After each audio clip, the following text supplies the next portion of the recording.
Buenas tardes, ¿cómo les va? Hoy sí, es una tarde gris como la letra del tango. La verdad que fea la tarde, lluviosa. Por suerte no hace mucho frío. Quería antes de empezar con la clase eh, informar otra vez sobre el tema del asado que tenemos para el 21. Ya está todo previsto, está todo, se está organizando, pero es fundamental que los que no se anotaron todavía se anoten, porque ¿qué pasa? Ya la semana que viene cerramos la lista para hacer las compras, o sea que tenemos que saber concretamente cuánto vamos a hacer para ya poder ir comprando las cosas. Así que les pido que los que todavía no no se anotaron se pongan en contacto o con Eduardo o con Elena. Y bueno, si pueden adelantar algo, adelantan. Si no, pagarán el día del asado. Pero lo importante es saber quiénes van o quiénes no van. ¿Está? Muy bien, eso era lo primero que les quería decir. Ahora vamos a la clase. Y la clase de hoy es de alguna manera un homenaje, como yo ya he hecho otros homenajes a otros personajes, a esas figuras que han quedado un poco relegadas frente a la magia del, de la figura clave, como es el caso de Carlos Gardel. Hace un par de clases hablamos de los guitarristas de Gardel, que siempre se hablan de las guitarras de Gardel, pero nunca habíamos visto concretamente quiénes eran esos guitarristas, qué hacían, tenían su obra propia, o sea, no eran simplemente las guitarras, sino que cada uno, como vimos en la clase de las guitarristas, de los guitarristas vimos que cada uno hizo su obra, acompañó a otros artistas. En una palabra, la idea es destacar a esas figuras que de alguna manera han quedado un poco opacadas por la figura del mago Gardel. Y que vamos a ver hoy justamente pasa eso. Es Tito Luciardo. Tito Luciardo, que en realidad se llamaba César. Tito Luciardo también es un personaje que lo conocimos fundamentalmente a través de las películas de Gardel, donde hace de partener, en dos películas concretamente. Y esa es la imagen que nos queda un poco de lo que fue Luciardo. Pero en realidad Luciardo fue todo un personaje, tuvo su vida artística, tuvo su obra, tuvo sus distintas apariciones a nivel del tango, y no solamente como bailarín, porque siempre lo asimilamos al bailarín, pero él fue actor de teatro, participó en más de 50 obras, entre sainetes, obras teatrales, o sea, que no fue un desconocido, sobre todo en la Argentina, sobre todo en Buenos Aires.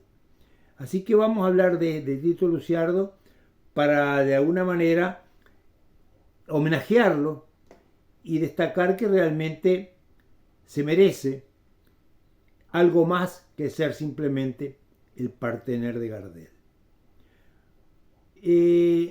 Ya con el respecto al nacimiento de Luciardo hay una duda, no hay duda.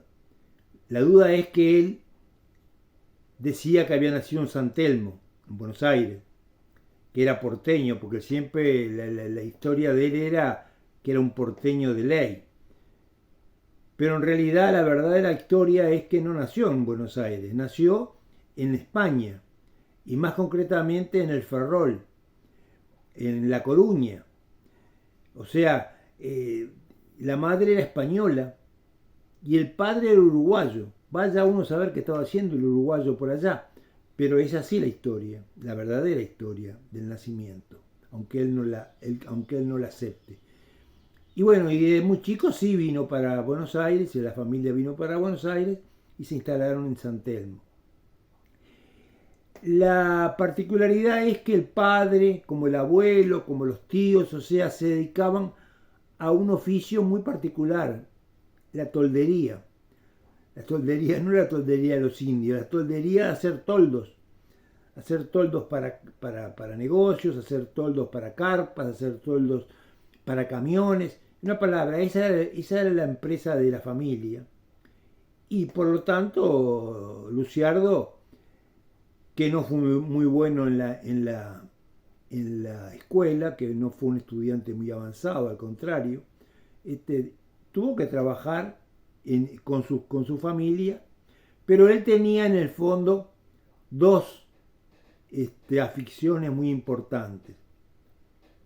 Una era el baile y la otra era la actuación.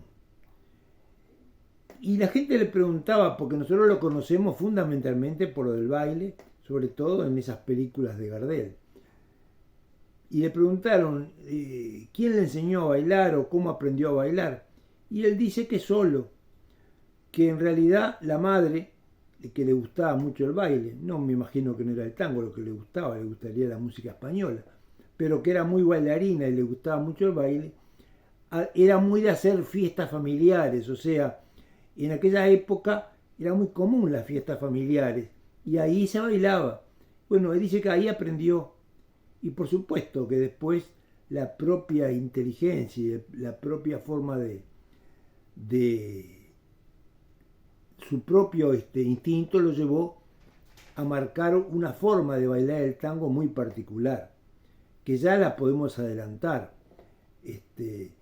No es de los bailarines fantasiosos que revolean las piernas y que hacen pasos muy marcados. No, al contrario. Lo vamos a ver en las películas. Luciardo era de caminar en la pista, de caminar, pero caminar con una elegancia, con una sutileza. Y la gran virtud de él era de que el lucimiento no era solamente para el bailarín, sino para la compañera. Se lucían los dos. Y miren qué compañeras tuvo de baile. Nada menos que Olinda Bozán, Beba Vidar y Tita Merelo. Miren qué trío. Si habrá sido bueno bailando, que le tocaron esas tres compañeras, con las cuales hizo películas, con las cuales trabajó en el teatro. O sea, que el baile fue algo más de su carrera, pero su verdadera carrera, que él la sentía así, era el teatro. ¿Y cómo llegó al teatro?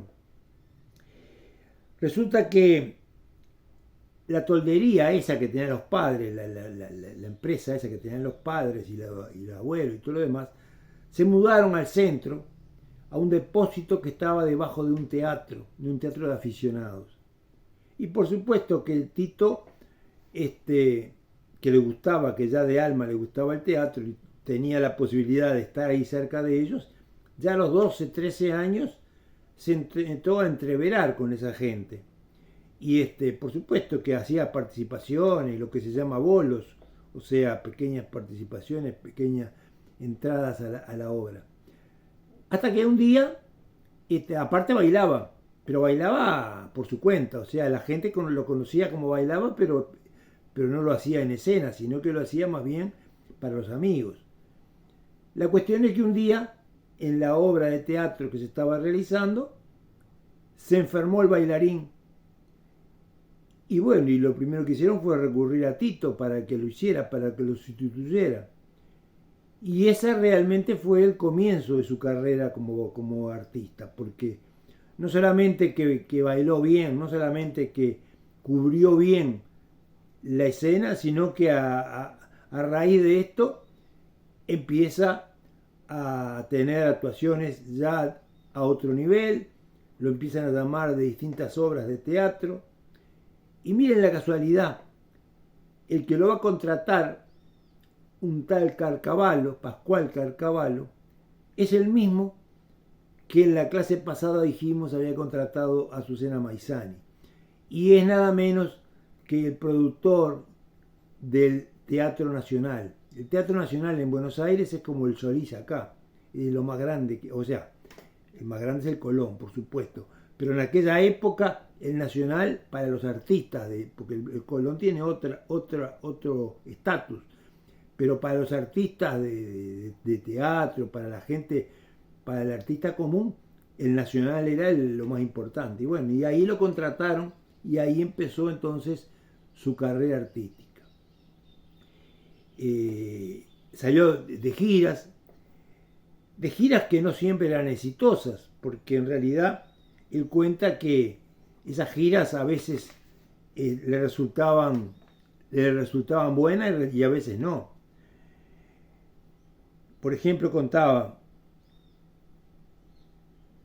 y le preguntó, porque yo tengo una entrevista que le hicieron a los 71 años, todavía estaba actuando, y le preguntaba al periodista, ¿y por qué esas giras no siempre eran buenas? Porque a veces nos dejaban varados en cualquier parte, porque no entraba plata y había que venirse haciendo un gesto como de requiebro o saltar por la ventana. Una vez que salimos con la compañía de Ramírez, el cabezón nos llevó toda la plata. O sea, uno de los que actuaba en la obra se llevó la plata y nos dejó en banda. Tuvimos que, o el monte es un juego que se jugaba mucho antes. Se hacen 3 montones y hay que apostar a uno de los montones, la carta más alta gana. Tuvimos que hacer un lío para que pudiéramos salir todos de la fonda. Nos escapamos y nos escondimos en un vagón, pero el fondero nos siguió con la policía. Bueno, Ramírez arregló la cosa. Después de esa gira me contrataron para el Variedades frente a la Plaza Constitución y una noche en el Tropezón vino un autor y me habló del Nacional. En ahí, lo que yo les decía recién, en aquella época decir el Nacional era como decir el Folies Bergère. O sea que era lo más grande que había en la época. Ahora seguimos.